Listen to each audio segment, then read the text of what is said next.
jadi bahan perbaikan untuk badan gizi, dan nanti setelah ini kita akan buat laporan tertulis. Sekaligus saya perlu sampaikan bahwa tahun 2025 Badan Gizi memiliki target melayani 17,5 juta penerima manfaat dan juga 5.000 SPG. Tapi kemudian ketika Pak Presiden banyak berkunjung ke berbagai daerah, maka banyak penerima manfaat yang ingin segera mendapatkan haknya, termasuk ibu-ibu yang memiliki anak dan juga tentu saja semua penerima manfaat. Oleh sebab itu kemudian saya diminta oleh Pak Presiden untuk mempercepat program makan bergizi sehingga penerima manfaat itu dapat segera dilayani. Itu adalah tugas yang diperoleh di tahun 2025 dan saya kira kita akan lanjut ke 2026, tetapi di 2026 kita tidak hanya akan mengejar target penerima manfaat agar seluruhnya bisa mendapatkan manfaat dari program ini, tapi juga kita seperti yang sudah saya jelaskan akan masuk ke peningkatan kualitas di mana kita sudah akan melakukan sertifikasi dan akreditasi, dan itu tentu saja akan membuat kualitas SPPG akan meningkat sehingga diharapkan seluruh SPPG akan mengejar klasifikasi unggul yang ditetapkan, dan itu akan berkaitan juga nanti dengan insentif yang diberikan. Jadi itu kenapa kami kemudian mengejar target di tahun 2025, dan alhamdulillah untuk sampai bulan April BGN harus memaksa atau meminta banyak pihak untuk membantu program ini, sehingga kita membuat kebijakan di mana satu yayasan boleh mengelola 10 SPPG. Dan alhamdulillah dengan banyak yang membantu program ini berjalan, sehingga program ini kemudian menjadi banyak dikenal oleh masyarakat. Dan hari ini seperti yang disampaikan oleh Bapak Ibu sekalian, BGN justru kesulitan menahan minat masyarakat karena semua orang sudah paham dengan mekanisme yang diberikan, dan banyak pihak yang akhirnya meninggalkan bisnisnya untuk bergabung dengan Badan Gizi Nasional. Jadi kemudian kita keluarkan kebijakan agar portal mitra kita tutup karena terlalu banyak yang sudah mendaftar sementara kebutuhan kita sudah cukup. Dan ketika mitra masuk pada fase persiapan tidak menunjukkan progresnya atau tidak melaporkan kegiatannya atau tidak melaporkan apa yang dikerjakan di lapangan, dan ketika itu sudah tidak aktif di portal kita selama 60 hari, maka kita rollback. Dan biasanya yang sudah serius akan kembali menghubungi kami dan kemudian menunjukkan bukti-buktinya, dan biasanya setelah rollback kami kembalikan.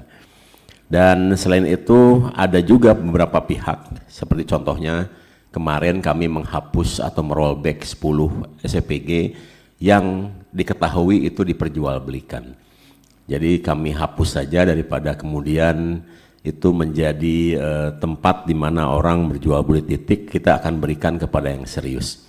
Demikian untuk kasus rollback. Dan Bapak Ibu sekalian, bagi Bapak Ibu yang berkonstituen yang sudah serius di lapangan dan sudah menunjukkan progres pembangunannya, saya kira bisa lapor kepada Badan Gizi, dan Badan Gizi sudah memiliki satu titik pengaduan yang disebut dengan Sahabat Gizi atau SAGI 127. Itu melayani seluruh pengaduan masyarakat 24 jam. Jadi Badan Gizi sudah membuat itu, dan itu sudah beroperasi lebih dari 2 bulan. Jadi bagi siapa saja yang memiliki keluhan silakan menghubungi Sahabat Gizi 127 dan akan dilayani selama 24 jam. Nah, kemudian saya akan sampaikan terkait yang banyak dipertanyakan, hal yang sangat mendasar, yaitu pagu makan bergizi. Secara prinsip, pagu makan bergizi itu terdiri dari 3. Yang satu adalah bahan baku, yang kedua operasional, yang ketiga insentif. Nah, bahan baku ini rata-rata untuk penerima manfaat di atas kelas 4, di atas kelas 3 atau kelas 4 ke atas yang disebut dengan porsi besar, itu akan mendapat pagu dasar 10.000 untuk bahan baku. Tapi sifatnya at cost. Kemudian operasional juga demikian, 3.000, sifatnya juga at cost. Nah, untuk porsi kecil, anak umur 1 tahun, 2 tahun sampai usia SD kelas 3, maka bahan bakunya 8.000, itu pun at cost. Dan biaya ini, bahan baku ini akan sangat tergantung dari indeks kemahalan daerah dan juga referensi harga pasar. Jadi kalau harga telur naik dari 30.000 menjadi 40.000, kualitas makanan tetap dijaga, tidak ada masalah, karena Badan Gizi Nasional memberikan fleksibilitas untuk indeks kemahalan tersebut. Dan bahkan untuk daerah Papua, saya sudah mendapatkan surat rekomendasi dari Wakil Gubernur Papua Pegunungan yang menetapkan bahwa bahan baku di salah satu tempat di Papua Pegunungan bukan 10.000 tapi 100.000. Jadi itu sangat tergantung dari daerah masing-masing, dan demikian juga dengan biaya operasional. Jadi kalau pekerja di Papua tidak mungkin dibayar 100.000 sehari, maka kita akan bayar sesuai dengan indeks kemahalan di daerah tersebut. Jadi demikian untuk pagu anggaran. Jadi prinsipnya. Izin Bu Ketua. Jadi Pak Kepala, saya ingin klarifikasi saja. Artinya masyarakat pada umumnya seharusnya menerima porsi makanan dengan senilai 10.000 ya? Bakunya? Iya, betul, kalau dimaksimalkan. Artinya kalau ada peserta didik atau penerima manfaat yang menerima porsi makanan yang sepertinya jauh dari 10.000, maka yang bersangkutan diberikan ruang untuk melaporkan kepada BGN agar bisa dievaluasi. Ya, gitu betul, ya? Betul. Karena itu juga akan menjadi patokan untuk BPKP menilai. Jadi kalau misalnya ada makanan, masak telur itu harga dasarnya kalau di Jawa dengan sayur, dengan buah dan nasi itu 6.500.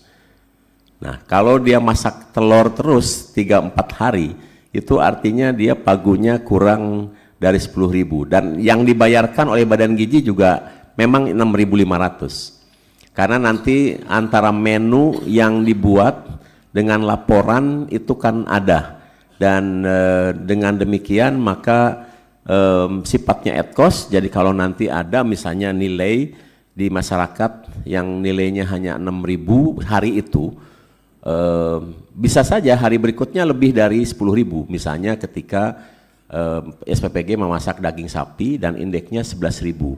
Jadi yang dihitung bukan hariannya, tetapi kumulasi selama periode laporan, biasanya per 12 hari. Izin begitu. Jadi saya coba mau mendalami lagi. Untuk keseluruhan satu porsi berarti dihargai 15.000? 15.000 itu antara bahan bakunya 10.000 aja. Bahan baku 10.000, ya. 3.000 adalah untuk operasional. Operasional ya. Selain itu, di luar itu insentif. Insentif dasar. Insentif dasar. Yang 6 juta per hari. Iya betul. Ya, oke. Ya. Demikian. Jadi untuk menu, ketika ada menu yang kira-kira harganya 6.000, saya kira nanti BPK pun akan menemukan bahwa ini layaknya dihargai 6.000, dan itu sudah ada SPPG yang coba mengklaim lebih tinggi dan harus mengembalikan uang karena temuan BPKP seperti itu. Jadi sifatnya at cost. Nah, kemudian terkait dengan SLHS, SPPG baru yang akan operasional, kita perintahkan untuk meminta rekomendasi dari Dinas Kesehatan Kabupaten masing-masing. Dan perlu diketahui juga SLHS baru bisa diberikan ketika SPPG sudah operasional, karena di situ akan dinilai pelatihan pegawainya, termasuk juga menu yang disajikan. Dan untuk SLAS kecepatan pengeluaran sertifikatnya ini berbeda antara satu kabupaten dengan kabupaten lain, antara satu kota dengan kota lain. Ada yang kabupaten cepat, ada beberapa kabupaten yang sangat lambat. Dan kami mensyaratkan seluruh SPPG baru yang baru beroperasi, maka maksimal 1 bulan setelah beroperasi sudah harus memiliki SLHS, karena pada saat penilaian SLHS memang SPPG tersebut harus sudah operasional. Demikian yang terjadi di lapangan. Sorry, izin Bu. Jadi yang Pak Dadan bisa pastikan bahwa saat ini seluruh SPPG yang beroperasi yang tidak memiliki SLHS belum beroperasi atau baru beroperasi di bawah 1 bulan. Apakah begitu? Ya, yang baru-baru. Yang sekarang yang di 20.000 sekian, 68%-nya. Mungkin ada yang sudah lebih dari 3 bulan, Pak. Karena yang lama-lama kan sudah masuk di yang 6.000 itu. Yang mungkin di periode Oktober sampai Desember yang kelihatannya belum. Oke, pertanyaan saya berikutnya adalah sanksinya apa ketika SPPG dalam waktu 1 bulan tidak mendapatkan SLHS? Apakah operasi dihentikan? Operasinya kita hentikan. Ya. Pak, izin saya nambahkan satu aja, Pak. Pak Dadan, tadi kan Bapak menyampaikan bahwa Bapak Presiden menginstruksikan agar BGN bisa memberikan penerima manfaat dalam waktu secepat-cepatnya, sebanyak-banyaknya. Ya. Saya punya keyakinan bahwa Bapak Presiden pasti ingin memberikan yang terbaik buat anak-anak Indonesia. Ya. Sehingga definisi terbaik itu adalah gizi yang cukup, termasuk dibuat di SPPG yang sesuai dengan standar. Ya. Sehingga ini menjadi tugasnya BGN, tugas Pak Dadan dan teman-teman di BGN, untuk memastikan bahwa percepatan penambahan penerima manfaat itu harus diikuti dengan standarisasi yang sudah cukup, gitu. Artinya dapur yang tidak memenuhi standar, belum laik secara hygiene dan sanitasi, tidak boleh memberikan makanan untuk anak-anak penerima manfaat, Pak. Gitu. Makasih. Ya, itu juga sudah instruksi Presiden, Pak Charles. Karena waktu ke Aceh, beliau melihat ada satu SPPG yang kurang laik dan minta agar dievaluasi. Kemudian terkait SPPG terpencil, ini kita sekarang sudah mengidentifikasi ada 8.600 dan sedang dikerjakan dan sudah selesai sekitar 580, tapi kami yakin dalam waktu 5 bulan seluruh SPPG tersebut akan sudah selesai karena banyak pihak yang ingin membantu. Dan untuk penilaian berapa layak sebuah SPPG diganti pembangunannya, ini kita berkoordinasi dengan tim asesor dan itu merupakan tim dari Dirjen Kekayaan Negara. Jadi ikut membantu menilai dan kemudian kami akan ganti seluruh pembangunannya sesuai dengan indeks kemahalan yang ada. Tapi kemudian kami memiliki kebijakan untuk memberikan insentif karena berbasis pengalaman ketika kami memiliki anggaran untuk membangun SPPG sendiri sebanyak 1.452. Sampai sekarang satu pun belum selesai. Saking sulitnya mengurus administrasi untuk membangun menggunakan APBN.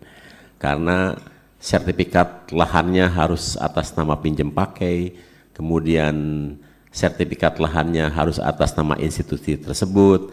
Kalau ada terjadi perubahan lahan karena tidak sesuai, maka proses pengurusannya minimal 2-3 minggu lagi, sehingga yang 1.542 sekarang pun hanya dibangun 315 dan itu pun belum selesai.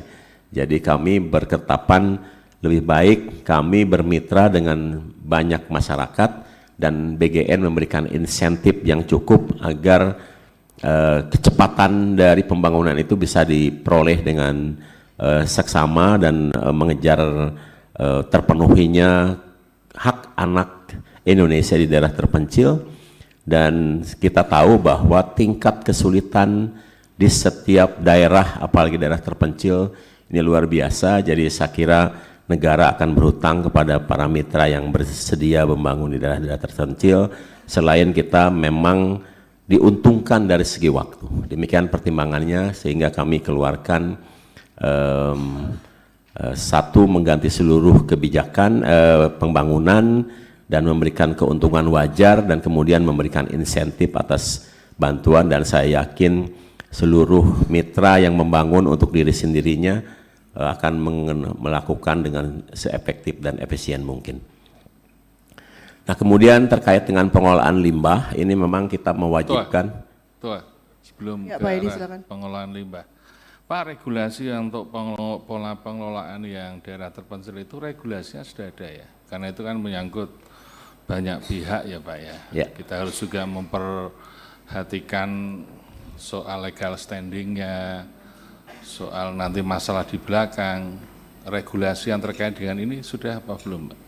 Ya, kami akan tuntaskan juknisnya setelah RDP ini, setelah mendengar masukan-masukan dari Bapak Ibu sekalian, sehingga kami yakin bahwa kami sudah melaporkan, dan prinsip dasarnya sudah ada, tinggal kami tetapkan setelah RDP ini. Izin Tuan. Artinya kan belum Pak, sementara sudah jalan kan Pak, ada 500 sekian yang sudah jalan tadi, ada potensi, belum ada legal standingnya. Ini yang kita khawatirkan nanti di lapangannya timbul masalah Pak. Kan ya. Juga tadi ditanyakan oleh teman-teman bagaimana keterkaitan dengan Menteri Keuangan dan lain-lain, dengan pola seperti ini apakah juga sudah disetujui oleh para pihak apa belum Pak? Ini yang penting loh Pak. Ya, kami sudah merumuskan itu Pak, dan koordinasi intens dengan DJKN, dan dari DJKN sebenarnya permasalahannya bukan berapa besar insentif yang diberikan, tetapi mekanisme pembayarannya yang tidak bisa sekaligus dan harus ada tahapan-tahapannya. Makanya kemudian kami matangkan dulu untuk hal tersebut, dan beberapa pihak memang sangat cepat sekali menangkap peluang itu, dan saya kira kita harus hargai untuk hal tersebut. Nah, berikutnya saya akan mengalih ke pengolahan limbah. Memang seluruh SPG. Izin pimpinan. Ya, Pak Nur Hadi. Ya, izin Prof, tadi kaitannya dengan anggaran pembangunan SPPG sejumlah 1.452 titik, yang kalau nggak salah cukup besar juga ya, nilainya sekitar 6T. Ya. Itu berarti kan tidak terserap di tahun 2025. Tidak. Nah, di 2026 itu dianggarkan lagi atau sudah di take down Pak, atau gimana? Ya, yang sudah 2025, yang 4 triliun kan terblok, dan itu sudah dikembalikan. Jadi kami sedang meminta untuk istilahnya tunggakan yang 2025, dan ini dalam proses. Jadi yang 4 triliun sih sudah kembali ke kas negara. Berarti di 2026 ini enggak Tidak ada, dianggarkan ya, lagi. Oh ya, terima kasih. Nah, kemudian untuk pengolahan limbah kami mensyaratkan bahwa di setiap SPG ada IPAL, dan ini menjadi bagian nanti sertifikasi kami bagi SPG-SPG yang tidak memiliki pengolahan limbah yang baik. Saya kira kita akan berikan kesempatan agar membuat, dan ketika kesempatan sudah diberikan dan tetap tidak membuat, kemungkinan besar SPG itu akan kita hentikan. Dan terkait dengan bangunan yang berasal dari rumah, ini untuk Ibu Ketua, beberapa rumah memang sangat layak, dan saya kira yang saya tinjau minimal ada 4 rumah. Itu alurnya juga bagus Bu, dan luasannya cukup karena memang ada syarat minimal yang ditetapkan, dan bahkan mereka kemudian membangun IPAL untuk daerah bangunan-bangunan yang mereka miliki. Nah, kemudian untuk seluruh pekerja, terutama relawan, alhamdulillah sekarang ini sudah ada 501.000 yang sudah dilindungi oleh BPJS. Jadi kami sudah masukkan itu dalam komponen operasional supaya para pekerja tenang, dan kemudian bisa bekerja dengan baik. Memang yang masih harus kami pikirkan adalah asuransi kesehatan untuk mereka. Nah, terkait dengan anggaran SDM, ini kami di anggaran 2026 kan sudah disetujui oleh Komisi 9 bahwa termasuk di situ adalah anggaran dengan kode 5.1, itu artinya untuk P3K. Jadi kami memiliki anggaran SDM senilai 7,1 triliun di tahun 2026 ini. Dan tahun 2025 1,5 triliun tidak kita bisa serap karena anggarannya untuk kode 5.1 untuk P3K, tapi P3K-nya terlambat sehingga 1,5 triliun terblok dan sudah dikembalikan ke kas negara. Nah, untuk tahun 2026 kami alokasikan untuk P3K secara total dan SDM secara total 7,1 triliun. Kemudian program makan bergizi memang dirancang untuk mengakomodir potensi sumber daya lokal dan kesukaan masyarakat lokal.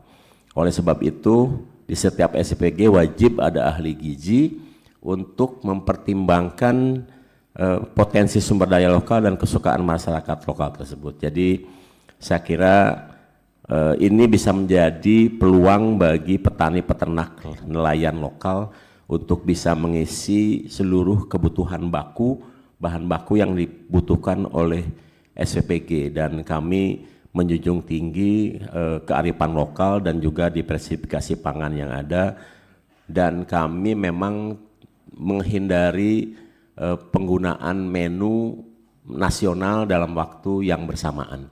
Mungkin hanya momen-momen tertentu, seperti contohnya ketika 17 Oktober kami meminta agar seluruh SPG memasak nasi goreng dan telur ceplok, dan hari itu harga telur naik 3.000 karena secara nasional ketika penerima manfaat masih 35 juta dibutuhkan 2.600 ton telur, sehingga kenaikan terjadi.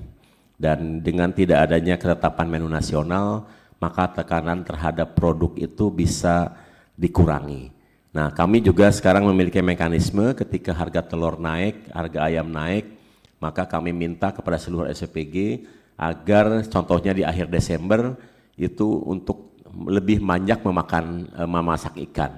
Dan alhamdulillah harga ikan naik, harga telurnya stabil.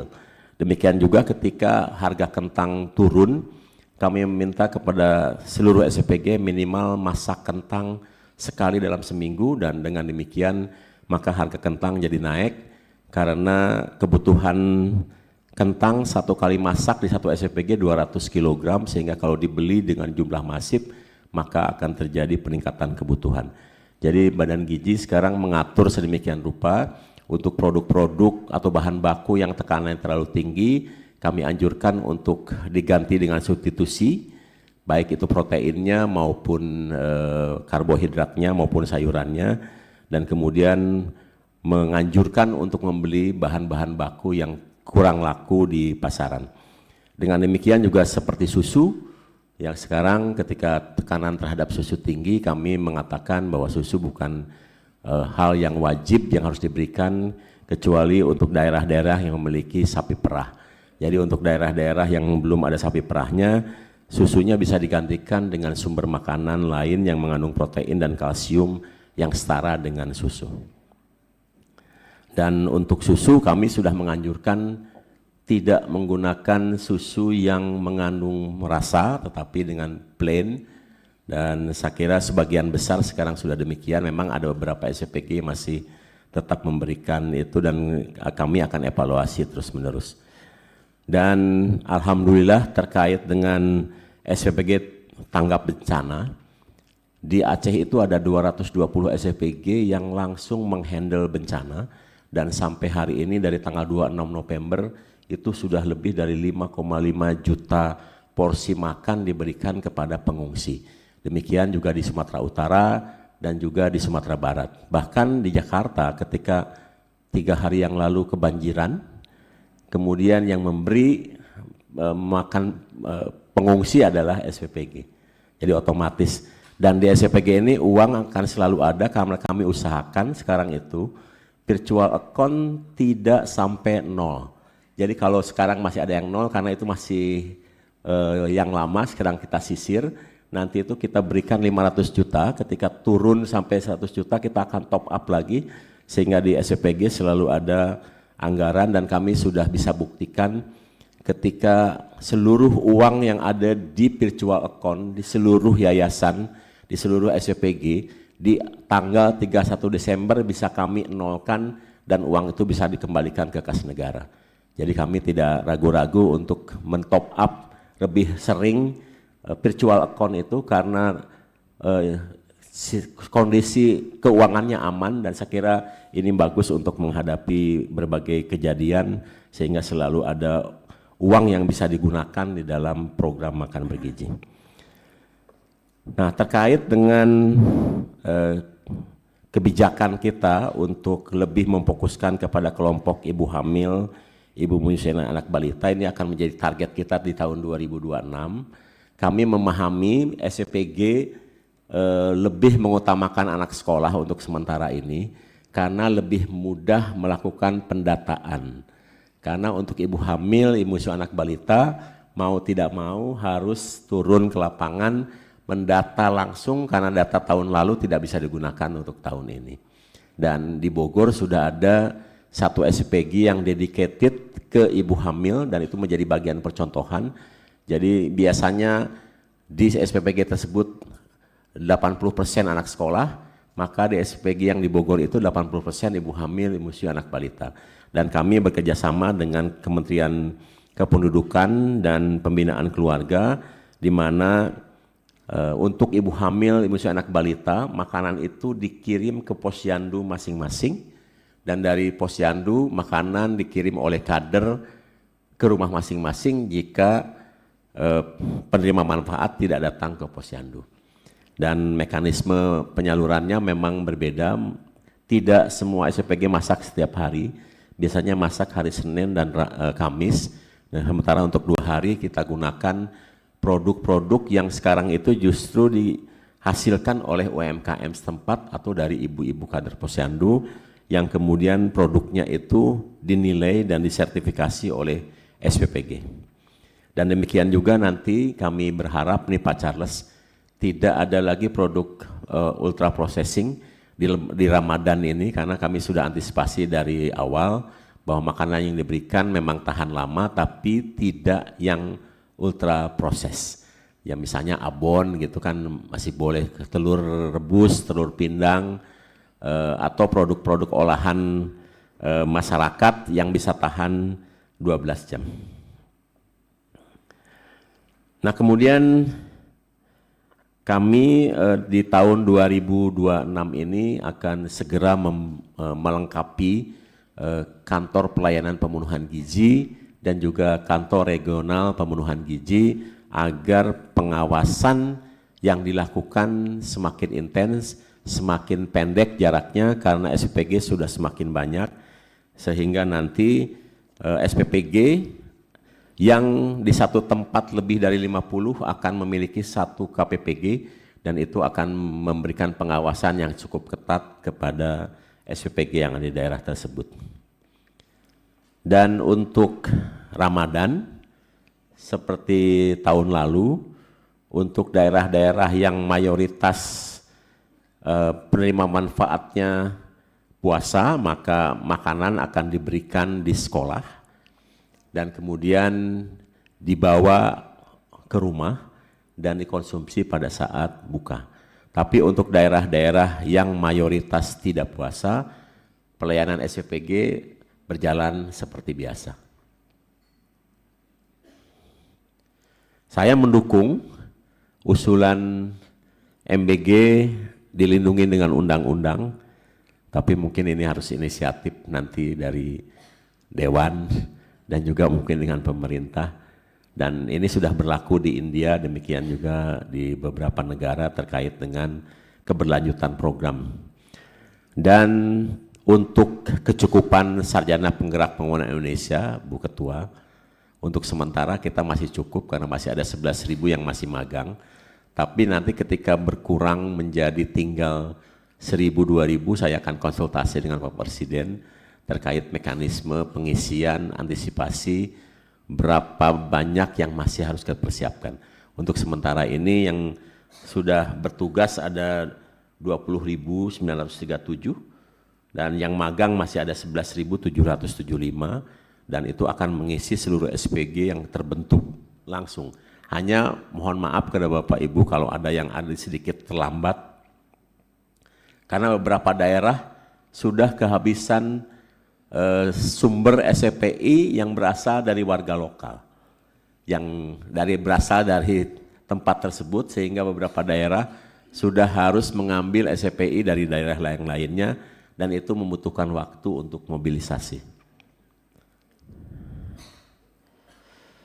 Dan beberapa konten nih Bapak Uya, memang banyak yang iseng juga Pak, tapi ada yang serius juga. Tapi kami berterima kasih kepada seluruhnya, terutama untuk yang serius ketika melaporkan kualitas makanan yang jelek di SPPG, itu kami senang karena dengan begitu maka Badan Gizi dibantu oleh masyarakat untuk menegur SPPG-nya. Tapi tidak sedikit juga yang membuat viral karena dia menggunakan contoh Facebook Pro, sehingga semakin viral dia semakin diuntungkan, padahal kontennya salah. Tapi itu juga kami cek poin per poin dan kami biasanya tahu ini serius, ini bukan gitu. Jadi yang di Tangerang terima kasih juga kalau mau ditunjukkan. Saya kira itu yang saya sampaikan, terima kasih. Mudah-mudahan semua sudah terangkum atau ada yang mau menambahkan Pak Pusung, Pak Soni, Bu Nani. Terima kasih.